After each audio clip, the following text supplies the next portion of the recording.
السلام عليكم ورحمه الله تعالى وبركاته. ركن النكهات اليوم غادي يقدم لكم شهيوه من شهيوات المطبخ المغربي المستحدث او المبتكر اللي هو البريوش بطريقه عصريه بطريقه القالب او المول. بالنسبه لهذا البريوش ممكن تعتمدوا كلومجه او كافطار، علاش لا، ويديو منهم تا وليداتكم المدرسه. فكره اليوم نتمنى انها تنال الاستحسان ديالكم. الا كنتم من الزوار الجدد كنقول لكم مرحبا والف مرحبا. بالنسبه للمتتبعين القدامى فهم على الراس والعين، ودائما هما بيهم باش كنستمد القوه ديالي والطاقه ديالي باش نعطي المزيد والمزيد من الوصفات. بالنسبه لهذا البريوش هو بريوش جد سهل، مكونات جد بسيطه. الشكل ديالو اللي يعني تتفنوا فيه، تتشوفوا الشكل اللي بغيتو تشكلوا منه. انا بالنسبه لهذا البريوش خرجت منه نصف كيلو ديال الفورس، خرجت منه هاد الكميه اللي كتشوفوا معايا بهذا الشكل ديال المول، على شكل بحال الشكل ديال البانيني كيف ما كتلاحظوا معايا الشكل ديالو كيفاش كيجي، وتيجي بقطني يعني طري بزاف هاد الشكل. ودرت منه هاد الشكل الاخر اللي هو تيجي الشكل ديالو مربع او بحال الشكل ديال الشهده المربعه كيف ما كتلاحظوا معايا. خرجت منه 12 قطعه من هذا النوع، وخرجت منه 10 ديال الشكل ديال البانينو يعني بساندويتش كيف ما كتلاحظوا معايا. نتمنى هذا البريوش ينال الاستحسان ديالكم، وإلا عجبكم بقاو معايا تبعوا معايا الفيديو للاخر باش تعرفوا طريقه التحضير ديالو والمقادير وطريقه التحضير.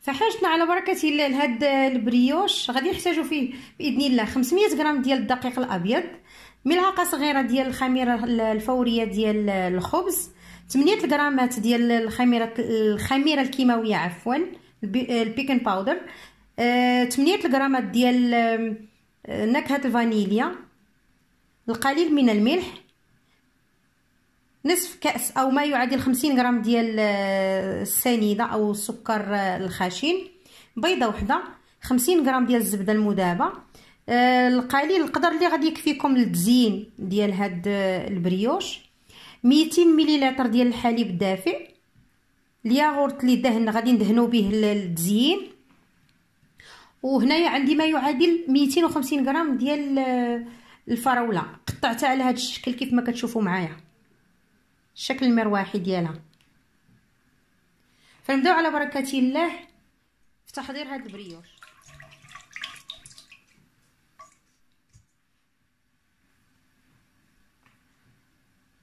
كيف ما كتلاحظوا معايا ها هو الحجم ديالها الضاعف. غادي نضيف ليها دابا الخميره الفوريه، ما تبقى من السكر، الملح،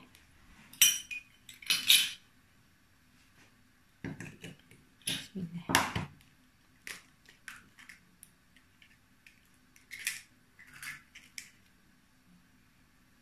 بيضه، وغادي ندورهم عاد باش غادي نبدا نزيد في الدقيق.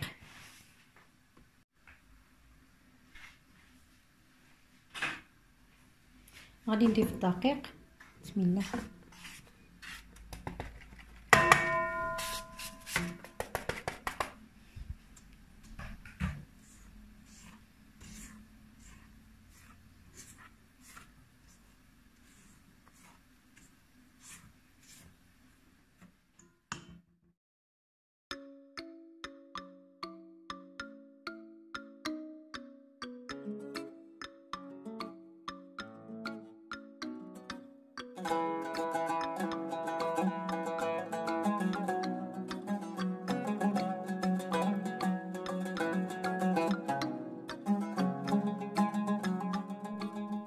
وغادي نبدا ندخل فيها دابا الزبده بشويه بشويه.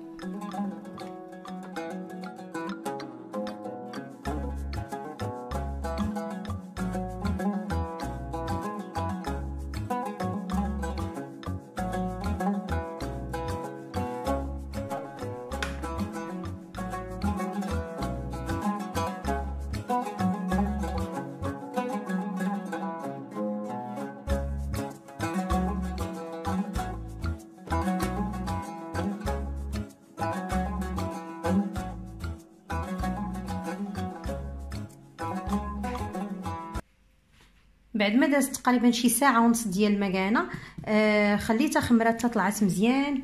شفتوا الشكل ديالها يعني تضاعف. دابا غادي نحاول ما امكن انني نخرج منها هاد لاغ ونشكل منها بريوشات فرديه. كما كتلاحظوا معايا اخواتي يعني العجينه شفتوا يعني مطلوقه.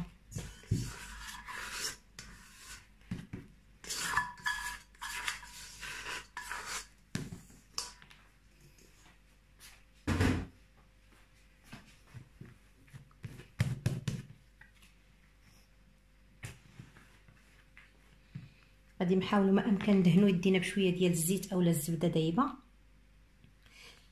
يعني الكميه اللي عندي ديال العجينه قسمتها على جوج، حاولت انني نخرج منها لاغ اللي فيها، ودابا غادي نشكل منها كويرات بالتساوي.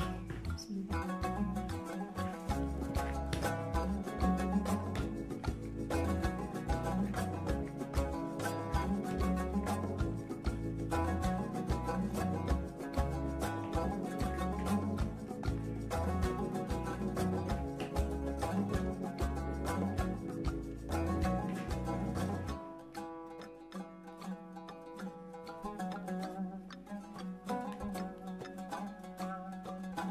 يعني كيف ما كتلاحظوا معايا الحجم ديال الكره قداش.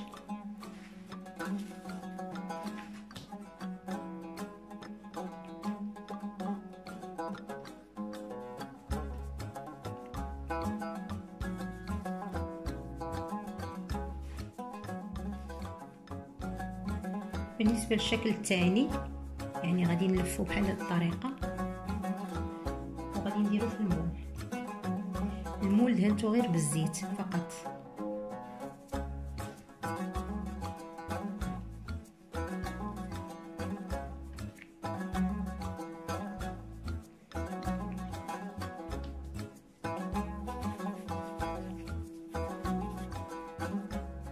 كنديرو على شكل بيضاوي.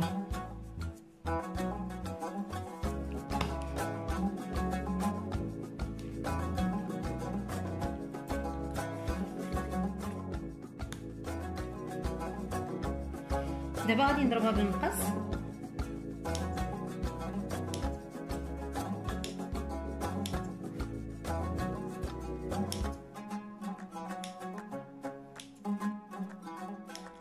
بالنسبه للشكل الثاني غادي نحاول ما امكن نشرطها من الوسط.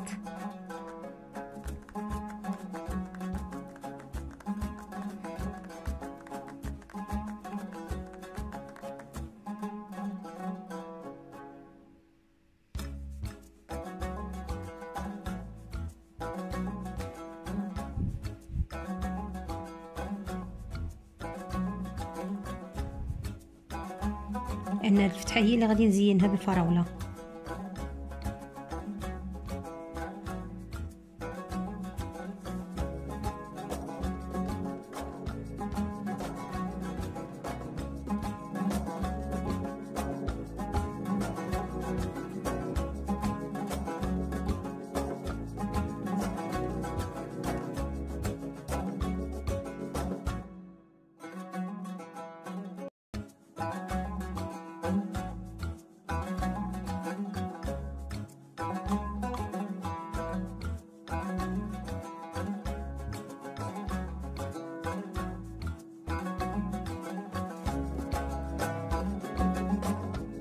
ما كتلاحظوا معايا غنحاول ما امكن ندير رقائق اللوز في الجوانب. وبالنسبه للفتحه غادي ندير فيها الفراوله الفريز اللي قطعت.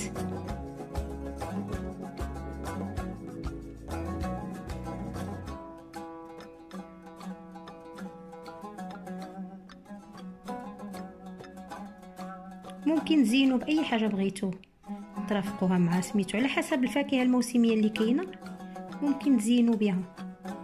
دابا حنايا عندنا كاين هذا الوقت ديال الفريز، علاش لي ما نديروش الفريز.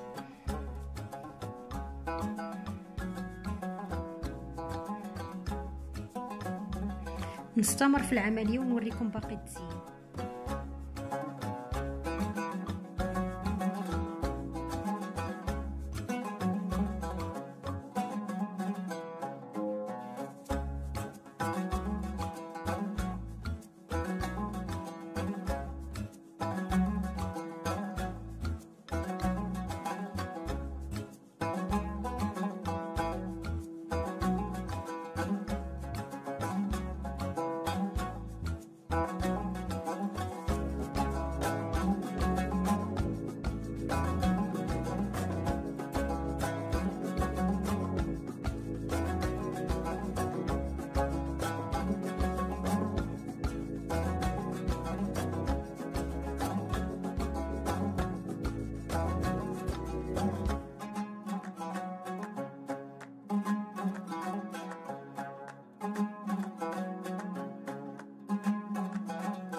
يزيد يخمر عاوتاني،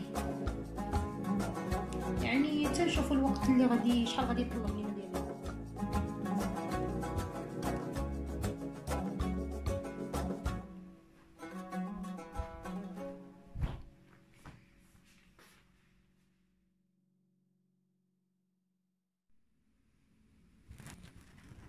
كما كتلاحظوا معايا اخواتي. هو الحجم ديالها تضاعف وخمرات. نفس الشيء بالنسبه للبريوش اللي كاين في المول.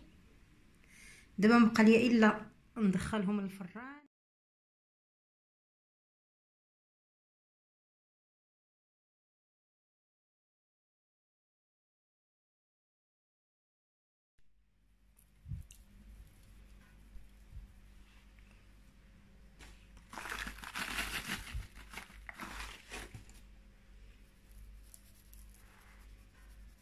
بالنسبه للمعان غادي نستعمل الناباج ديال الفخيز.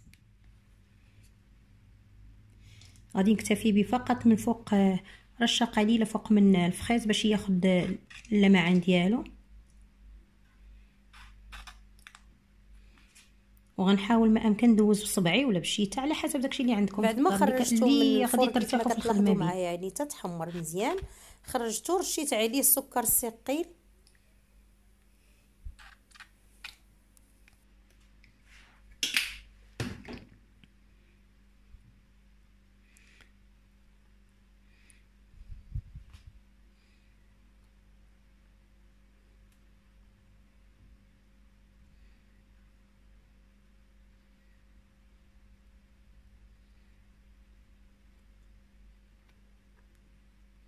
ما كتلاحظوا معايا. يعني استعملت غير الصبع ديالي باش كتجيني الخدمه سهله.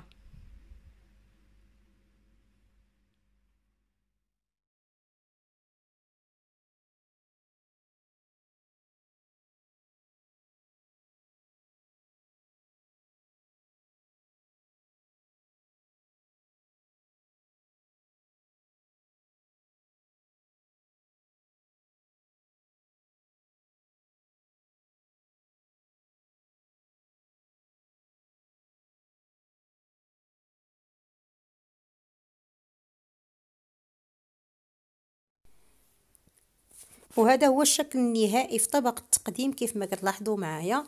يعني من مقادير بسيطه وفي متناول الجميع، يعني موجوده عندكم في الدار وبلمسه من يدياتكم ممكن تخرجوا بحال هذا الشكل ديال هذا البريوش اللي نتمنى انه ينال الاستحسان ديالكم ويعجبكم وتجربوه وتردوا عليا في التعاليق وفي الاقتراحات ديالكم.